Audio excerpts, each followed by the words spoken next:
Ćao ekipa, dobrodošli u novi video i hvala vam na gledanju. Danas sam za vas pripremila favorite mjeseca travnja, pa ako vas zanima šta sam to najviše koristila u 4. mjesecu, onda nastavite gledati. Krenut ćemo prvo od dekorative. Ovaj prvi proizvod, iskreno nisam očekivala da će mi se toliko svidjeti koliko je, zato što sam ga krivo naručila. Znači naručila sam krivi proizvod, a riječ je o ovome Too Faced Chocolate Soleil bronzeru. I ovo je gold varijanta, znači ovo je varijanta koja u sebi ima šljokice i zbog toga me iznenadio, zato što ja ne koristim bronzere koji u sebi imaju šljokice. Mislim da sam do sad koristila samo jedan koji je bio, neka marka je bila još iz Kozma, ako sad dobro sjećam, i bila je onaj kao neki dupe za Bobbi Brown, gdje ima onako raznih boja i onda kad to se pomiješate dobijete jedan predivan bronzer. Ako nađem stavit ću tu sa strane, no to sam ja mislim ili bacila ili proslijedila, nebitno, i to je jedini znači bronzer koji sam ja koristila sa šljokicama. I onda sam ovaj krivo naručila sam ga sa Asusa, htjela sam naručiti onaj obični mat jer ga svi hvale, znam da ga Bojana sa Taste of Fashion jako hvali i zbog toga sam ga htjela probati. Uzela sam travel varijantu, tako da isprobam, pa ako mi nije dobar da nisam potrošila toliko novaca. Ako ga nađem na Asusu stavit ću dolje link, ali mislim da je cijena bila nekakvih 10 eura. Ima jedan jako specifičan, fini miris, ali ne miriše po čokoladi. Ja sam mislila s obzirom da je naziv Chocolate Soleil, ja sam znala da ima neki parfem, mislila sam da će mirišati po čokoladi, nije, ali jako je ugodan miris, nije prenapadan, nije pretežak i onako osjećat ćete ga kada stavljate bronzer po licu, ali to je to, brzo ispari. Ja sam danas taj bronzer stavila i na kapke kao sjenilo i predivno izgleda. Onako lijepo vam da tu predivnu, onako smečkasto brončanu boju na kapke, ali te predivne šljokice stvarno divno izgledaju. Mislim, sad vjerujem da ne možete vidjeti. Iz tog razloga je meni ovaj tu bronzer onak još draži, zato što znam da kad dođe još onako toplije, ljepše vrijeme i kada pocrnim i kada odem na more, da ću ga moći koristiti i kao bronzer i kao sjenilo. Iskreno mislila sam da će mi ovaj tu bronzer biti pretaman i kad sam ga prvi put isprobala činilo mi se da je pretaman, ali onda kada sam išla skinu šminku sam skužila da mi stvarno ok izgleda, ali moram imati sad dok još nemam tena, odnosno boje, moram ići onako sa malo lakšom rukom nego što bi inače išla, ali kada pocrnim ovaj bronzer će biti topčina, tako da stvarno je predivan. Evo, danas ga imam i ako ste se dvoumili da li da ga kupite ili ne, ja bih vam predložila da ga kupite i ja ću definitivno naručiti i onu običnu varijantu bez šljokica, samo što je trenutno na Asusu rasprodan, a isto bih htjela uzeti travel size, zato što mi je praktično, slatko je pakiranje, a i meni stvarno bronzeri dugo traju, pa zašto ne. Imamo preslatko srčeko, mislim to ste već vjerojatno vidjeli, ali stvarno pakiranje je stvarno predivno, tako da je jedan veliki plus. Još samo da ugrabim taj bez šljokica. Sljedeći favoriti su novi Avon Legend ruževi. Snimila sam video gdje sam isprobala svih 11 nijansi, tako da ću vam staviti gore video pa si pogledajte. I svaku nijansu možete vidjeti i svočanu na ruci i na mojim usnama, tako da obavezno pogledajte. Jako su kvalitetni ruževi, lijepo su pigmentirani, dugotrajni su, uglavnom i onako stvarno su ugodni na usnama, tako da imate sve preporuke. I makar su mi sve nijanse stvarno predivne, ja nekako u zadnje vrijeme posežem za 3 nijanse i to su Perfection, Statement i Flawless. Sad ću vam svočati da se podsjetite. Flawless je jedna stvarno onako svakodnevna, jednostavna nijansica, nude roskasta nijansica. Evo, ovo je Flawless, stvarno je predivna. Zatim isto jedna, ja bih rekla, jednostavna nijansica koju imam danas na usnama i zbog koje su mi se zapravo i najviše svidjeli ovi ruževi je nijansa Perfection. Divna nijansa, onako baš roskasta, malo vuče na onu mov ljubičastu. I nijansa Statement koja je meni predivna. Ova nijansa je meni divna i nosila sam ju zadnjih, ja mislim, ne znam koliko, 2-3 videa, ne znam, i stvarno ste me svaki put pitali šta mi je to na usnama. kada sam nosila ovu tu Statement i kada sam nosila Flawless, ste me često pitali šta to imam na usnama. Pakiranje je meni stvarno predivno, iako bi ja voljela možda da je više rose gold nego srebrno, ali nema veze. I ovaj ruž je znači oblikovan kao dijamant. Odlično, odlično. Ima jako jedan fin miris, mislim miris nije sad toliko bitan za kvalitetu ruža, ali eto to je jedan plus jer stvarno predivno miriši, tako da ako niste isprobali ove ruževe, znači imate stvarno ogromnu preporuku od mene. Ja ove ruževe jesam dobila od Avona, ali stvarno da mi ne odgovaraju, ne bi snimala cijeli video samo za njih, ne bih spominjala u favoritima, ne bih toliko puta koristila za snimanje videa, ali stvarno sam skužila da u zadnje vrijeme kad idem snimati video otvorim to gdje imam spremljene ove tu ruževe i između njih izaberem koji ruž znači da nosim u sljedećem videu. Nekako sam prestala posezati za ostalim ruževima u mojoj kolekciji kojih stvarno ima puno, tako da to stvarno jako puno znači i imate sve preporuke od mene. Stavit ću vam dolje link od Avon kataloga pa si pogledajte. Sad sam se sjetila da vam nisam svočala ovaj tu bronzer, pa ću vam sada svočat da vidite kako izgleda. Mislim, ja sam sad stvarno onako pošteno uzela, ali vidite da je tamnija nijansa i vidite mu da može komotno ići kao lijepo sjenilo na očima. Mislim, naravno da neće biti tako jak intenzitet na licu, ali stvarno je predivan. Ok, ajmo dalje. Sljedeći favorit je ponovljeni favorit. Ovaj proizvod sam, ja mislim, spominjala u favoritima za mjesec veljaču, ja mislim. A to je ovaj tu Eccentric Molecule jedan parfem koji sam ja sebi bila kupila za rođendan i pogledajte koliko sam ga potrošila. Ovo je parfem koji sam ja koristila kada je bila karantena jer sam se htjela jednostavno osjećati bolje. A kada nanesem ovaj parfem osjećam se bolje i se kako dobro miriši. I se baš onako miriši po svježini. Mislim da sam to rekla. Meni miriši po svježini sa primjesom ko nekakvog onako malo muškastog mirisa. Jer ovo mi je unisex parfem. Ja sam ga naručila sa Biraj HR, ja mislim. Mislim da sam ga naručila sa Biraj HR. Stavit ću dolje link ako ga još uvijek imaju. Stvarno ga moram paziti i ne sam ga toliko trošiti jer znači imam ga onak 2 mjeseca, već sam ga toliko potrošila jer kažem onak koristila sam ga u karanteni jer sam se htjela osjećati bolje. Koristila sam i onaj novi Lacoste, ali nekako sam više posezala za ovim baš zato što je toliko lagan, toliko je prozračan, toliko je ugodan, svjež. A kod ovog parfema vam je fora što vi kada ga nanesete osjetit ćete ga, ali onda će onako nestat. Lagano će nestat i on će vam se samo pojaviti odjedanput. Nestat, pojaviti. Iskreno, mislit ćete da se uopće više ne osjeti, da ne mirišite više, 0 bodova i slapio, ne. On će vas samo onako u jednom trenutku zapuhnut.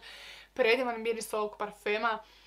Nestvaran je, nestvaran. Evo, budem vam stavila nekakav opis ovog parfema pa se dole pročitajte ako nemaju na Biraj HR jer je toliko specifičan mirisan da ja ne mogu objasniti. I šta mi se neki dan desilo, idem ja u jedan dućan kod nas na poslu i baš je bilo vruće. Vruće, još imala neki sakoje ili prije toga nekakva kiša padala.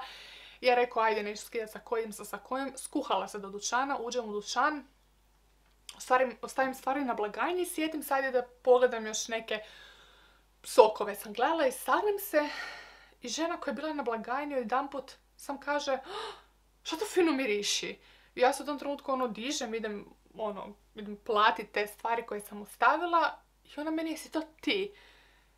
Ja rekao, pa nekako sumljam, šta ja znam, ne osjetim, sumljam da je toliko intenzivan miris jer ja ga ni puno ne stavljam, općenito ja puno parfema ne stavljam i ona meni, pa nešto tako svježe miriši.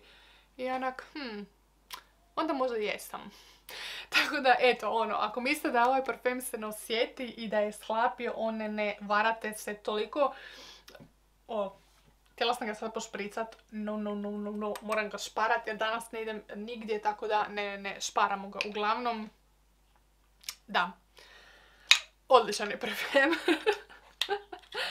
Imam feeling da danas onak pričam, ali ne znam šta pričam i da uopće nisam svjesna da snimam, ne znam, neki onak prečudan dan, kiša će vjerojatno pas, neki pritisak, tako se čudno osjećam, a tako da ako sam nekako sva zbrda zdola i čudnika u ovom videu, ispričavam se, ali takav je jednostavno dan.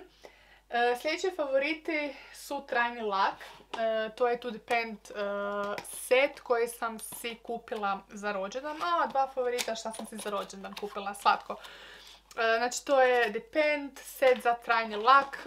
Ja sam pokazala kako ja radim svoj trajni lak kod kuće, tako da ću vam staviti gore link pa se pogledajte i tamo sam detaljno pokazala šta sve dobijete u tom Depend setu, da sad ne govorim u detalje, ali eto, htjela sam vam samo pokazati znači ovaj uređaj s kojim radim trajni lak i zapravo o čemu sam htjela pričati su lakovi.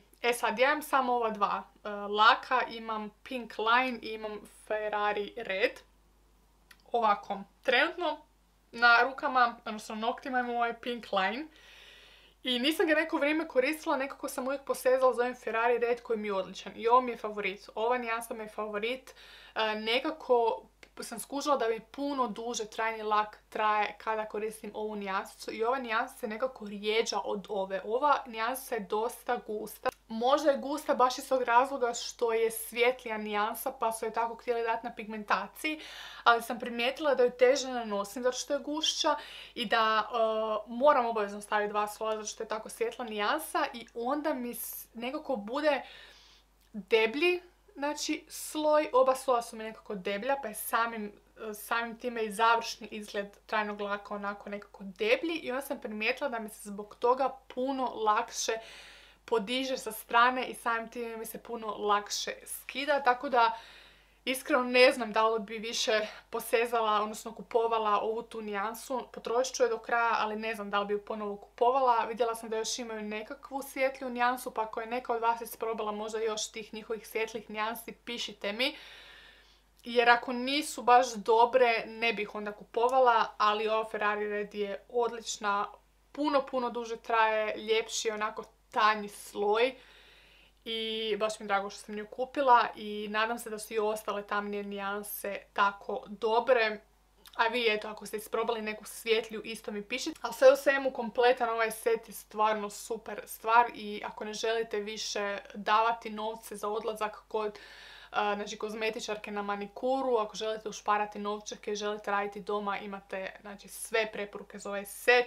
Ja sam to kupila u Bipi i bio je popust i platila sam sa lakovima i ovaj tu set nekakvih, ja mislim da mi je ispalo 300 kuna, inače je cijelokupni samo set negdje oko 330.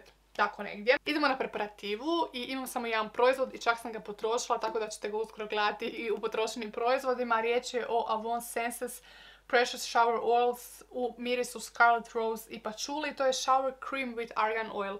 Ovo je odlično, ovo stvarno predivno miriši, stvarno onako mazno na koži. Baš onako to ulje osjećate nekako da je hranjivo, fino se miris zadržava na koži, eto. Stvarno fino, onako svježe miriše, možda imate feeling s obzirom da ima ružu, a Patchouli je dosta onako intenzivan miris, da će biti intenzivno ne, stvarno predivno miriši, još to arganovo ulje baš onako mazno. Eto, ja ne znam šta je meni u zadnje vrijeme sa Avon tuširalicama, ali bila sam pokazivala i u favoritima, ne znam sad kojeg mjeseca, za ono veliko XXL pakiranje s pumpicom, nešto Eden Garden, tako nešto i stvarno mi je isto odlično. I mislim da imam još jednu tuširalicu i baš me zanima kakva će mi ta biti. I razmišljala sam, sad baš sam listala novi katalog, razmišljala sam naručiti još jednu, ali imam toliko ostalih tuširalica da jednostavno ne da mi se nagomilavati. Ali eto, ako se u potrazi za nekom stvarno onako hranjivom, lijepom, mirisnom tuširalicom, onda ću vam dolje ostaviti Avon katalog pa si pogledajte. Mislim da čak sad imaju ovaj mjesec nekakvu akciju da ako kupite dva, drugi vam je jeftiniji. Tako je nekakva fora. Tako da čekirajte. Imam još jedan proizvod iz preparative, možemo ovu preparativu svrstati. To je proizvod koji sam zaboravila pokazati u prošlim favoritima. Riječ je o ovom tu Nivea 3 u 1 Gentle Cleansing Wipes. To su znači maramice za skidanje šminke. Ja s ovim ne skidam šminku na licu, nego samo skidam svočeve. Ovo su odlične maramice. Znači mislim da sam baš pokazala u videu gdje sam isprobavala sve ove ruževe kako se brzinski skidaju. Onda sam zapravo skužila to vjerojatno do ove maramice. Stvarno je, ove maramice luđački brzo skidaju šminku. Baš su onako fino natopljene, ne previše, onak taman su natopljene. Imam još tu jedno pakiranje, bila je nekakva akcija, nešto da se dobiju 2 u pakiranju. Ovo je kao namijenjeno za suhu kožu, meni je kažem svejedno, samo svočeve skidam s ovim. Ovo je odlično. Ako inače skidate maramicama šminku, šta ne bi osobno preporučila, a ako skidate, nadam se da nije baš onako jedan jedini proizvod koji koriste za skidanje šminke, nego ajde da koristite ne za maramicu, pa onda gel, pa nešto, znači da vam nije jedini korak. Ako koristite, čekirajte ove maramice. Ove maramice su odlične. Ja sam stvarno onako jako pozitivno iznenađena. Nisam mislila da ću toliko pričati onako maramicama za skidanje šminke, ali ako ih još ulovim na nekakvoj akciji, definitivno ću ih još kupiti jer su super. I došli smo do zadnjeg proizvoda. Iskreno nisam baš bila sigurna da li bi vam o ovome pričala, jer nisam baš osoba koja koristi nekakve mirise za stan. Ako želim da mi stan miriši, onda ću većinom ili zapaliti svijeću, ili ću one mirisne štapiće zapaliti, ili ću staviti mirisna ulja, odnosno eterična ulja, nešto. Ali nikad nisam baš pristalica onih tipa mirisa što se onak ispuštaju. Meni je to prezagušljivo. Znate da sam osjetljiva na mirise i čak u zadnje vrijeme izbjegavam i paliti svijeće previše. Najčešće svijeća koju palim je ova koju vidite iza mene. To je, ne znam kako se čita, Aubépine Blanche. Ne znam, znate da sam već hvalila njenu svijeću. Ovo je svijeća sa smiljem, odlična je, tako da ću vam staviti njen link dole. Ima razne svijeće od kave, od smilja, od, ja mislim, trešnje. Sad će imati, ja mislim, od božura. Uglavnom, curka iz Zadra predivne svijeće radi. Uglavnom.